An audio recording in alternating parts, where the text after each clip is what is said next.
we're going to look at the Zhan Zhuang thing, and we're going to look at the head position again, sort of part two, if you like, of how you hold your head.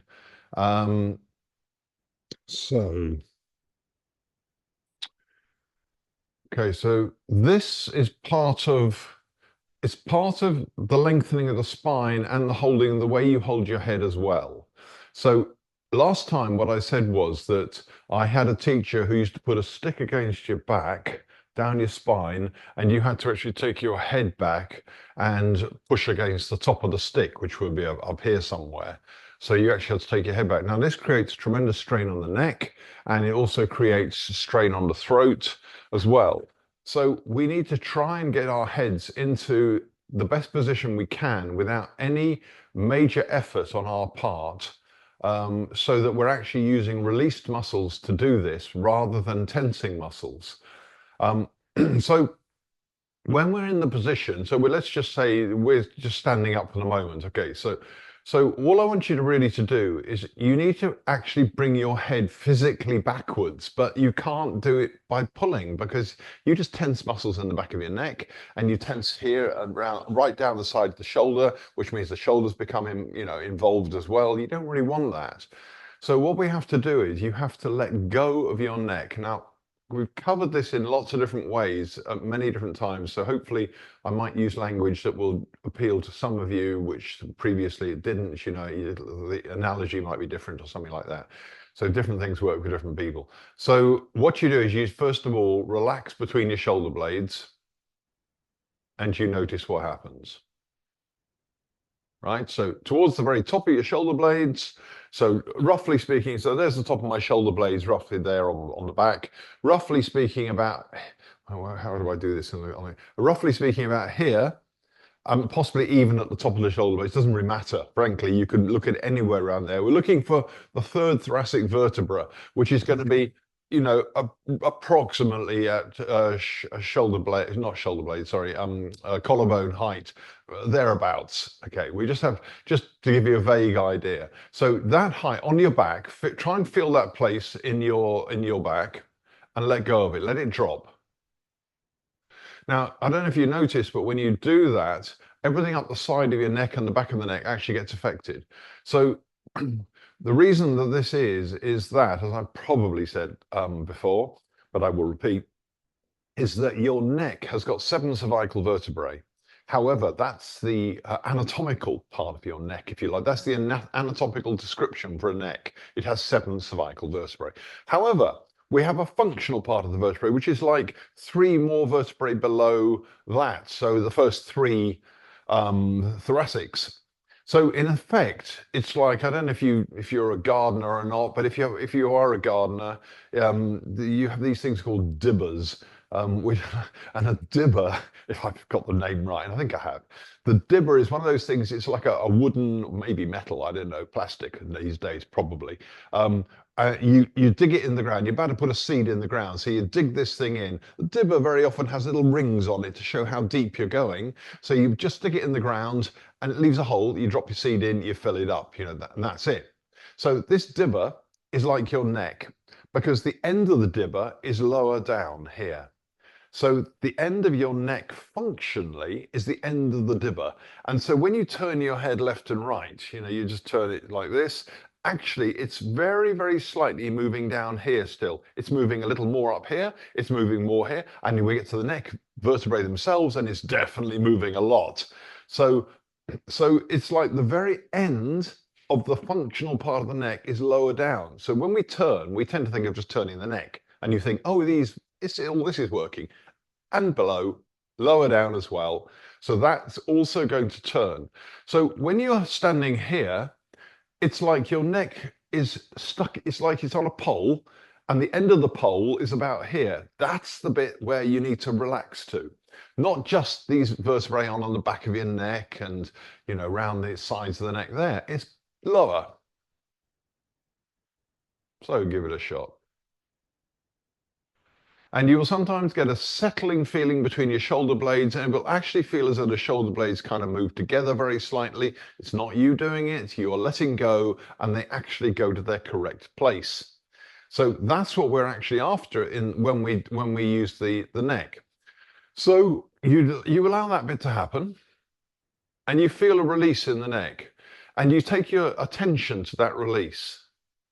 And if you really, really take your attention to that release, what you'll find is that your chin automatically, very, very slightly tucks underneath. So this will be excessive if I go and literally just pull my chin underneath, which is how I was taught. You know, the teacher would come along, push your chin in, and I get what they want, what we're trying to get you to think and feel, but it was making you use tension. So of course we always end up with, as I've probably said before, with cracking headaches. Um, so when your head rotates, okay, let's go through this again. When your head rotates, there's your point, and I've definitely covered this before.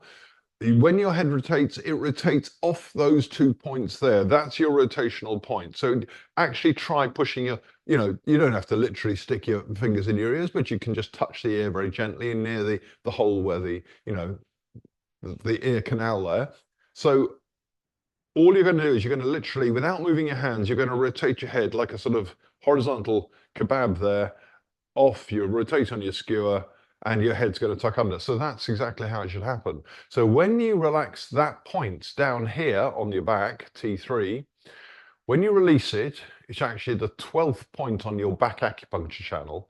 So when you release that point there and you feel a lengthening in the neck, start immediately to think about your vertical, no, not vertical, your horizontal kebab, and you're rotating your head like this. But it kind of should happen by itself, and you shouldn't have to make it happen. If you have to make it happen, you're asking for a headache in effect. Or I suppose you could argue, hang on, let me just try this, so do it with me anyway. So, so release between the shoulders, notice the neck, notice the head rotating a little bit perhaps, and then be very conscious of tucking your chin under very slightly. Okay, yeah, you can push it a little bit here, but it's more really to do with you being just aware of doing it. So we go into the Qigong Zhan Zhuang position. So my preferred method is definitely just to lift up the front and expand out these days, and maybe out sideways, but come back in close and expand forwards rather than lift out towards your screen there. So you're going to gently do a pelvic tilt. So this is going to draw in automatically, your bum's going to tuck under, and this is going to release here, relax. Okay, so off we go. You lift your hands up, and I'm doing the small pelvic tilt there, and my knees are bent now, and I've released the chest, completely relax it, and I get to about this height. You see I'm quite close at the moment. This is too close really. So now from here, I need just very, very gently to expand, and so I've hardly got any distance from the body. I'm still only here. Yeah, I'm not miles out here. This would be okay to begin with. So I'm here, and I now go, I made sure this is relaxed at the front. I now relax between my shoulder blades at the back. That's third thoracic. Okay, and now I notice my neck moving. I feel the kebab movement in my head, and I just let the chin, I observe the chin rather than make it do something. Now, if I feel any really, I might feel stretch on the back of the neck slightly. I might feel stretch, but if I feel like I'm pulling the neck to stretch it, I've started to use muscle. So it's this very delicate balance between letting go, releasing, and that means your chin's going to naturally drop and tuck. But if you start becoming too active, it's going to not work, or it's not going to work, to put it in slightly better English. Okay, so, and we just stay here for a second or two. You don't have to bend your knees masses. Now, whilst we're at it, open the bones in your palms, give you something else to think about. Open the bones in your palms and open the bones in your feet. So the bones in the hands, the metacarpals, in the palms, they're opening and widening. And now do the same with the metatarsals in your feet, feel like they're widening. You don't have to stretch the fingers open, but if you do a little bit, it's not a big deal, and the same with the toes. So you can actually just take your toes off the floor slightly, lift them slightly, and then just put them back again, as though the feet have got wider.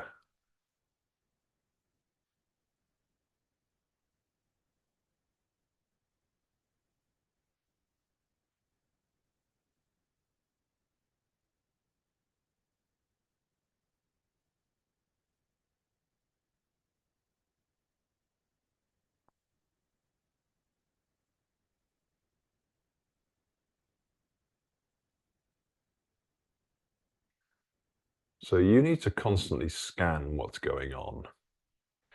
Are you tensing your neck? That's the crucial thing. Seeing as how we've been talking about the neck, have you still relaxed T3 between the two shoulder blades, or have you just lifted it a little bit? Because that's the end of your neck down there, and it needs to settle and connect to the rest of the body.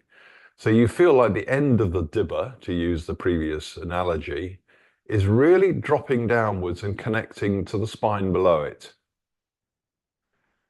Now, if you find that makes your head lift slightly, it probably means you dropped your head forwards too much.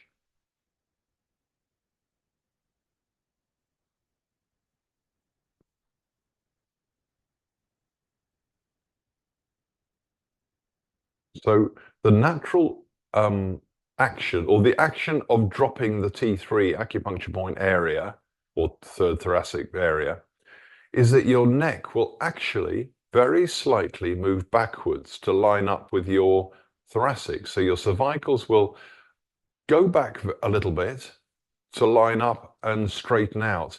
Not completely. You're always going to have a curve in your neck. Your cervicals are designed to have a curl in the neck, but what you don't want is that curl to be excessive. So we have to try and alter a load of habits here, and mobile phones, computers, tablets, they really don't help.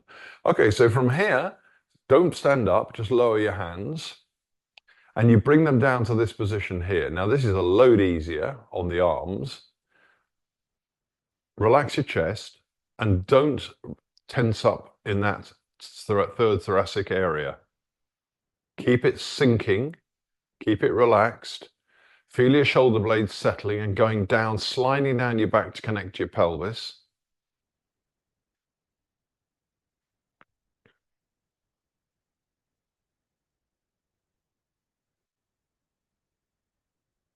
Palms are open, bones are open, feet as well.